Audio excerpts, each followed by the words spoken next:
Hey guys, OG Albino here, bringing you guys my week 11 battle of NCP Wi-Fi Season 1. This week we're going up against the 14th Doctor and his Chicago Beartics, that's what it is. But yeah, I'm not going to actually be doing a team builder this week, due to the fact that he also has a very good record. We're both locked for playoffs at this point, I believe. And in all honesty, one, I don't want to reveal any more sets than I have, you know, in the actual game, just for a potential rematch if I want to bring the same set or something similar. And two, I also didn't spend much time on this build, being the fact I didn't build like a meme team. I wasn't, you know, completely just not paying, giving any effort at all. But I built it in about 15 minutes because I mostly wanted to see what his initial thoughts on my roster would be if he, did decide to bring a full-on real team. If I was him, I would be doing the same thing that I'm doing though, and kind of scouting to see what, I think is good versus him, what's not, and all that stuff. So yeah, so definitely not like a horrible, just throwaway team. We're trying to lose this game. I still would like to win. I want to win pretty much every game I play. I'm not one for losing and throwing away games just to scout, but I do want to put pressure on him to kind of show me different sets that he may bring in a potential playoff rematch and stuff like that, because he is a very, very scary team, which I will go over really quick just so that you know what he could have potentially brought and stuff like that. So our roster as well, if you did forget, consists of the Zygarde 50%, Azelf, Florges, Serena, Drapion, Crustle, Mega Aggron, Keldeo, Staraptor, Alolan Marowak, and Rotom Fan. While our opponent's roster consists of the Jirachi, Rotom Wash, Nidoqueen, Slurpuff, Scrafty, Oricorio, which is all forms, Mega Charizard X, Serperior, Scolipede, Exploud, and Silvally, which can be any type. So he has multiple forms on multiple monsters and stuff like that. So yeah, biggest threats to me, in particular, I'm not going to really say what I think is great versus him. I mean, you can come to those conclusions on your own. He can as well, but I'm not going to help him out with that, just in case, again, we play again. But the biggest threat to me, in my personal opinion, number one is that Mega Charizard X. If I let that thing get set up to +1, I kind of just lose to it. It is terrifying versus me. It's so good. It hits so hard. I did kind of construct a team that doesn't allow it to set up in any way versus me, which is great. As you see, we put up a lot of offensive pressure with the team that we ended up bringing. And the second scariest thing is definitely going to be that Nidoking. Everything on our team can pretty much threaten that thing, besides maybe the Mega Aggron and the Crustle initially. Everything else, though, will outspeed it, and unless he's Scarf, and I think if he's Scarf, he's a lot easier to play around. He doesn't hit as hard, that's for sure, if he's not Sheer Force Life Orb. And he does want the speed, and we can also pivot around it a lot better, because of how nasty that thing's coverage is. If it's locked into one move, it's a lot easier to take on. But those are the two biggest threats in my opinion.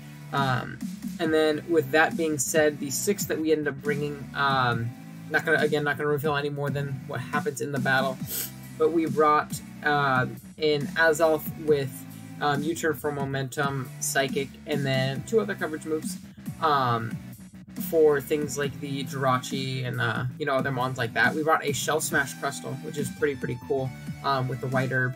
And then we also brought an offensive Staraptor, an offensive Keldeo, Rocks Mega Aggron, and a Dragon Dance Z Zygarde.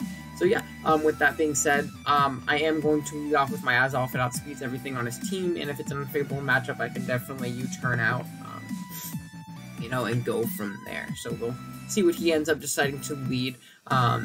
As like I said, we are going to just go with our Azelf, and nothing can really, outpace us. As he ends up going off with the Exploud, and I'm not going to lie to you, this is a mon I actually pretty vastly under prep for. I think I have some good natural checks to it and stuff like that, especially if it's specs.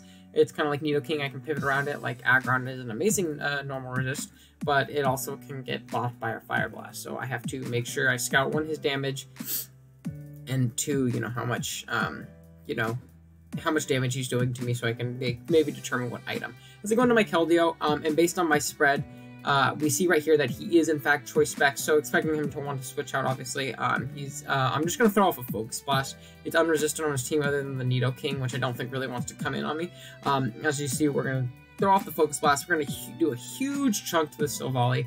We get the Spidef drop, which doesn't really matter because it's definitely in range of another Focus Blast, and we see that he brought the Silvally Grass. I'm assuming this was his main check to our Zygarde, which definitely makes sense because his team is very, very Zygarde weak. Everything else just gets demolished by a plus 1,000 arrows. So yeah, we end up taking out the Silvally. We get lucky and we get to hit 2 of them in a row. As he goes out into his Jirachi right here, and scouting for the Choice Scarf, and also knowing I can't really knock him out in one hit, I am going to pull the switch out into my Aggron. I don't think he can risk going for a Drain Punch, you know, on us pre-Mega'd. Just because of how scary Keldeo is versus his team, we can definitely 2-hit KO him. As we do get the play right, he goes for the Zen Headbutt, and right here, he is going to hard switch out, and being that he didn't U-turn, at least we believe he may be Scarfed.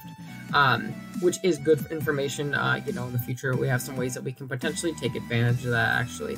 As right here, I'm going to throw up my Stealth Rocks on the switch out. It lowers the longevity of the Rotom pivoting in and out. It's obviously great for the pre-Mega Zard, I mean the non-Mega Zard in the back, and it, you know, as well as like breaking a potential Sash on the Nidoking if he's a Sash variant or something like that. So right here, he's going to throw off a Wilbus. As I throw off a Toxic, I don't really break this Rotom well at all.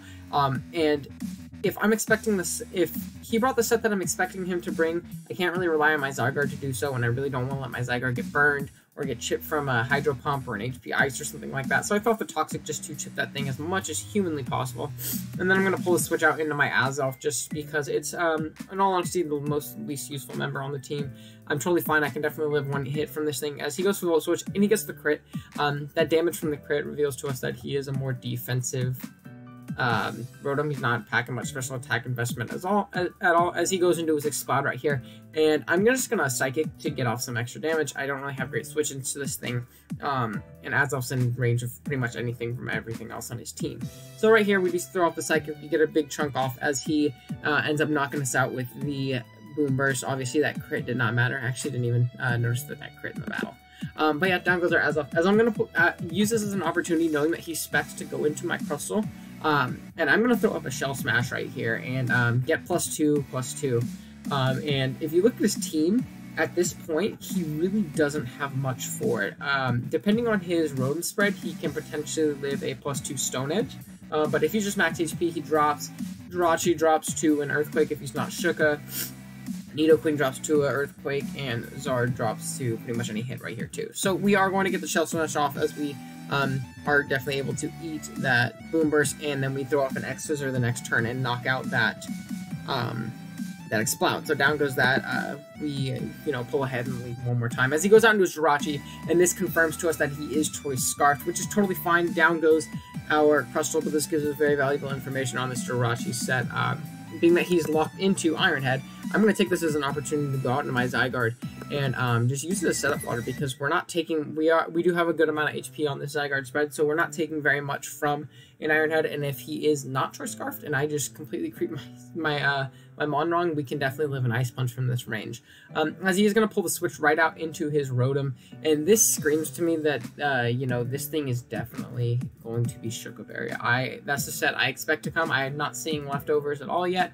And at +1, I don't knock him out through Shuka. So right here, I'm going to choose to pop my Dragonium Z, because after Rocks, it is a 75% chance to knock out or something like that, and he has taken 2 turns of Poison. No lefties, so, two turns of like the first turn poison, stuff like that. So he should pretty much always be in range of my Dragonium Z, as I'm just going to pop that. I don't really need it for anything else, and you're going to see that this is going to end up knocking out the Rotom 100% as it goes down, and Zygarde's looking in a pretty commanding spot at this point. So right here, he's going to go into his Jirachi, and knowing that I can live an Ice Punch no matter what, I'm actually going to go for a second Dragon Dance, because if it does lack an Ice Punch, I can outspeed the following turn and get +2/+2, and absolutely nothing on his team can take a +2,000 arrows at this point. I mean, all of his remaining mons are weak to ground and stuff like that, and being that his Choice Scarf, we know it's not Shuka, so it's definitely going to go down. And I believe Nidoking can definitely go down from a +2,000 arrows even if he is Shuka. So down goes the Jirachi. Zygarde finally showing what it's really good at doing, is coming in on a favorable matchup, eating a hit or two, and getting up a couple Dragon Dances, and just absolutely cleaning through teams. So right out here comes a Mega Charizard. He is going to just throw off the Mega.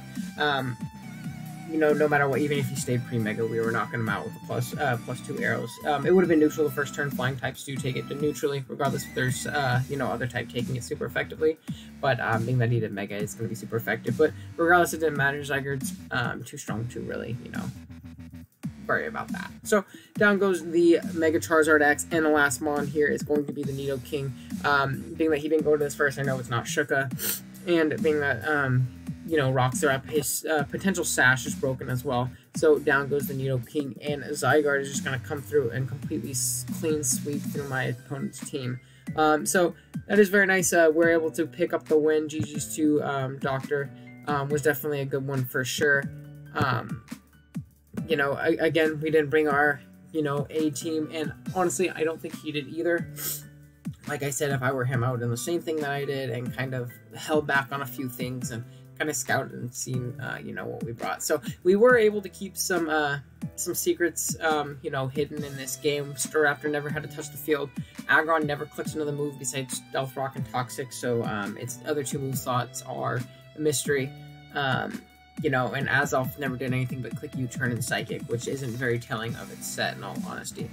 And Zygarde only clicked 2 moves as well. Well, 3 technically. I think you can kind of deduce that Dragonian Z came off of an Outrage, but we never clicked our 4th move, so that is a good secret to hold on to in the back for a potential rematch. So yeah, that is going to be a 4-0 victory in our favor. I believe this brings us up to 8-3 plus 25.